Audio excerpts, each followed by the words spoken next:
Welcome भाई दोस्तों। आज हम पढ़ने वाले पास्ट कंटिन्यूअस टेंस। चलो देखते हैं पास्ट कंटिन्यूअस टेंस का मतलब क्या होता है। देखो ध्यान से सुनो। पास्ट कंटिन्यूअस का मतलब होता है भूत अपूर्ण काल, यानी अपूर्ण या भूतकाल, ठीक ना। मतलब कोई काम था, पास्ट कंटिन्यूअस पास्ट मतलब बीता हुआ समय में, बीते हुए समय में कोई ऐसा काम था जो जारी था। समझना, बीते हुए समय में जो काम चल रहा था वो क्या था, जारी था। इसलिए हम उसे क्या कहते हैं, पास्ट कॉन्टिन्यूअस टेंस कहते हैं, ठीक ना। अब पास्ट कॉन्टिन्यूअस की पहचान क्या होती है सर, कैसे पहचानेंगे कि पास्ट कॉन्टिन्यूअस है कि प्रेजेंट कॉन्टिन्यूअस टेंस है। हाँ, ये बात तो आपका सही है। देखो जिस हिंदी वाक्य में रहा था, रही थी, रहे थे आदि शब्द आवे तो उसे पास्ट कॉन्टिन्यूअस टेंस कहते हैं। समझ गए, इतना समझ में आया। अब देखो जैसे एग्जाम्पल के तौर पर यहां हम लिखे हैं वह किताब पढ़ रहा था, ठीक ना। तो अंत में देखो, अंत में रहा था आया कि नहीं आया। देखो अंत में रहा था आया है, देखो अंत में रहा था आया है ना। तो इसका मतलब ये है कि ये पास्ट कॉन्टिन्यूअस टेंस है। समझिए, जैसे तुम किताब पढ़ रहे थे, वह खाना खा रहा था, मैं तुमसे बात कर रहा था। तो रहा था, रही थी, रहे थे जिस हिंदी वाक्य के अंत में, ये पूरा आपका हिंदी वाक्य है।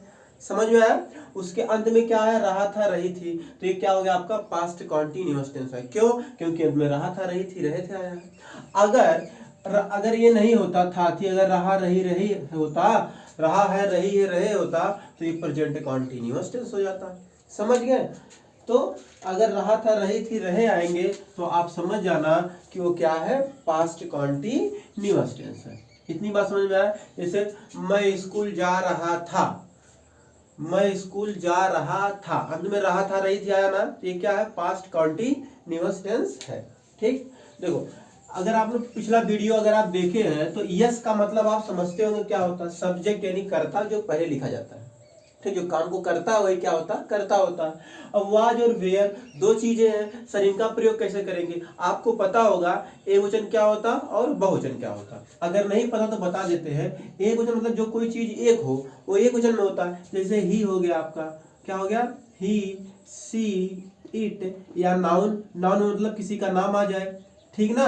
तो ये क्या होता है आपका, इनके साथ हम किसका प्रयोग करेंगे, वाच का प्रयोग करेंगे। ही, सी, इट या नाउन, नाउन का मतलब किसी का नाम, राम, श्याम, मोहन, गीता, सीता, रीता। समझ गए। ये किसी का नाम अगर आ जाता है तो आप समझ जाना कि यहाँ पर जैसे राम किताब पढ़ रहा था, राम वाज लग जाएगा, ठीक ना। तो ये एक वचन करता ही, सी, इट या किसी के नाम के साथ वाच का प्रयोग करते हैं, तथा बहुवचन करता प्लूरल के साथ, देखो दे, यू और वी, इनके साथ भी हम किसका प्रयोग करते हैं, किसका प्रयोग करते हैं, वेयर का प्रयोग करते हैं। अब बात आती है आई। आई को देखो पास्ट कॉन्टिन्यूअस टेंस में एक वचन में रखा गया है, इसलिए आई के साथ हम किसका प्रयोग करेंगे, वाज का प्रयोग करेंगे। समझ गए। तो अगर आई, मैं स्कूल जा रहा था तो I was going to school, क्योंकि सर प्रेजेंट इंडेफिनिट टेंस में तो बहुवचन में लगाया गया। हाँ, प्रेजेंट इंडेफिनिट टेंस में आई को बहुवचन में रखा गया है, लेकिन पास्ट कॉन्टिन्यूअस में आई को एक वचन में रखा गया, इसलिए हम आई के साथ किसका प्रयोग करेंगे, वाज का प्रयोग करेंगे। समझ गए। थोड़ा अगर आपको एक वचन बहुवचन में नहीं पता है तो आप स्टार्टिंग से वीडियो देख लेंगे तो आपको समझ में आ जाएगा। ठीक, चलो थोड़ा ट्रांसलेट करते हैं। अब इतनी बात तो आप लोग को समझ में आई गई होगी कि पास्ट कॉन्टिन्यूअस टेंस किसे कहते हैं। एक बार पहचाने से देख लो, जिस हिंदी वाक्य अंत में रहा था, रही थी, रहे थे आदि शब्द आवे तो उससे हम पास्ट कॉन्टिन्यूअस कहते हैं। ठीक, अब देखो जैसे वे स्कूल जा रहे थे।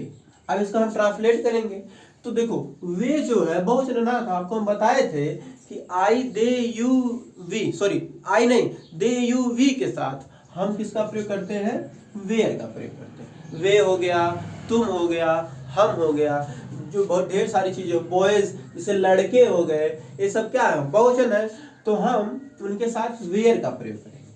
आतना बात समझ में आया। अब देखो तो हम यहाँ पे क्या लिखे, देखो हम यहाँ पे लिख देते हैं दे। आई बात समझ में। दे लिख देना सर। अब इसके बाद कंफ्यूजन है, वाज लगाए कि वेयर लगाए। तो आपको पता है कि अगर नहीं भी पता है तो देखो बहुवचन के साथ हम वेयर का प्रयोग करते हैं, तो हम यहाँ वेयर लगा दे। चलो ठीक। सर वर्ब में आईएनजी है, वर्ब का फर्स्ट फॉर्म भी है और आईएनजी। अब सर इसमें कौन है, रहे थे था कि जा था। हाँ ये बात तो कंफ्यूजिंग बड़ी करती है कि इसमें हम समझे का सर जी कि रहे थे था, रहे थे क्या होता है, तो कभी कभी कंफ्यूजिंग आती है। देखो रहे थे का मतलब ये होता रहा रही रहे, जैसे रहा था रही थी रहे थे के पहले जो रहेगा वो आपका वर्ब रहेगा, याद रखें ना, समझ ना। पहचान के पहले जो रहेगा वो क्या रहेगा, आपका वर्ब रहेगा। जैसे रहा था रही थी रहे थे तो पहचान है, इसके पहले कौन है, जा। तो जा, जो, जाना, जा रहे है, समझ ना। इनकी मीनिंग क्या होती है, गो। क्या होती है, गो। समझ गए, गो ना। अब उसमें जोड़ना क्या है, आई एन जी, तो हम यहां जोड़ देते हैं आई एन जी। इतना बात समझ में आई। तो दे वेयर गोइंग टू लगा देते हैं, क्या, स्कूल। आगे बात समझ में। चलो और ट्रांसलेट देख लेते हैं।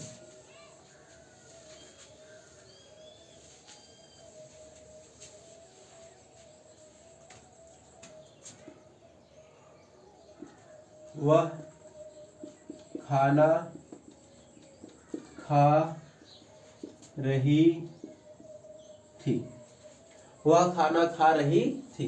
तो हम पहले क्या लगा देंगे, यहाँ पे ही लगा देंगे। इतना बात समझ में आया। कर्ता पहले ना लिखा जाता है, यहाँ पे देखो सब्जेक्ट में पहले ना लिखे हैं भाई हम, हाँ ध्यान से देखो, कर्ता पहले ना लिखा गया है तो हम पहले ना इसको लिखेंगे, ठीक ना। तो ये हो गया, ही हो गया। अब अब ही जो आपका एक वचन है तो क्या लगाओगे, वाज लगा दो। क्या लगा गया, वाज, ही वाज। अब रहा था रही थी, क्या अब कंफ्यूजन इसमें, तो ठीक माइंड में अपने आप रख लो कि रहा था रही थी, रहे के पहले जो वर्ड रहेगा समझ जाना वो आपका वर्ब है, ठीक। तो रहा था रही पहले क्या, खा, तो खाना क्या होता है, ईट। क्या होता है, ईट, ईट लग गया, फर्स्ट फॉर्म हो गया। अब इसमें हमें क्या जोड़ देना है, आई एन जी, ईटिंग, खाना, द फूड।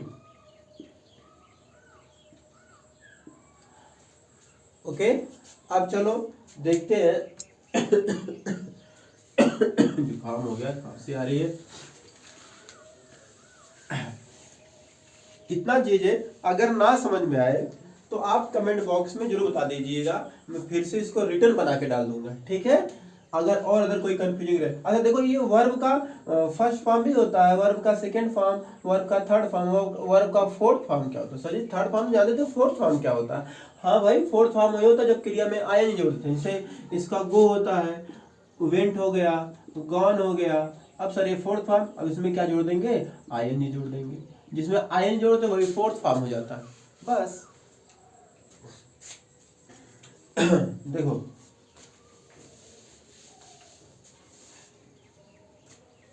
देखो, हम पतंग उड़ा रहे थे, हम पतंग उड़ा रहे थे। तो हम अंग्रेजी क्या होती है, वी। इतना बात समझ में आई। हम अंग्रेजी क्या होती है, वी। अब वी वचन है कि बहुवचन है, बहुवचन है, तो हम यहाँ क्या लगा देते हैं, वेयर। इतना आया, बोलो, वी वेयर, हो गया ना। अब सर फिर वही बात आती है, तो रहा था रही थी रहे थे कि पहले जो रहेगा वही क्या हो जाएगा, आपका वर्ब होगा। तो साई क्रिया लिखने के बाद करता हो गया, साई क्रिया उसके बाद तो क्या लिखते हैं हम, क्रिया लिखते हैं। तो उड़ा, उड़ाना क्या होता है, फ्लाई। क्या होता है, एफ एल वाई, फ्लाई मतलब उड़ाना, चाहे उड़ा। तो अब इसमें हम आई एन जी जोड़ देंगे, flying the kite, flying a kite, flying a kite, समझना। फुल स्टॉप लगा दो, पूर्ण विराम लगाना, फुल स्टॉप लगाना, क्वेश्चन मार्क लगाना, एक कभी मत भूलिएगा आप लोग, समझ गए। तो we were flying a kite, हम पतंग उड़ा रहे थे। इतना बात आ समझ में। चलो अच्छा, कभी कभार ना अंत में जानते हो कभी कभार आ जाता है, देखो एल आई ई, लाई। ये क्या है, लाई मीन्स झूठ बोलना।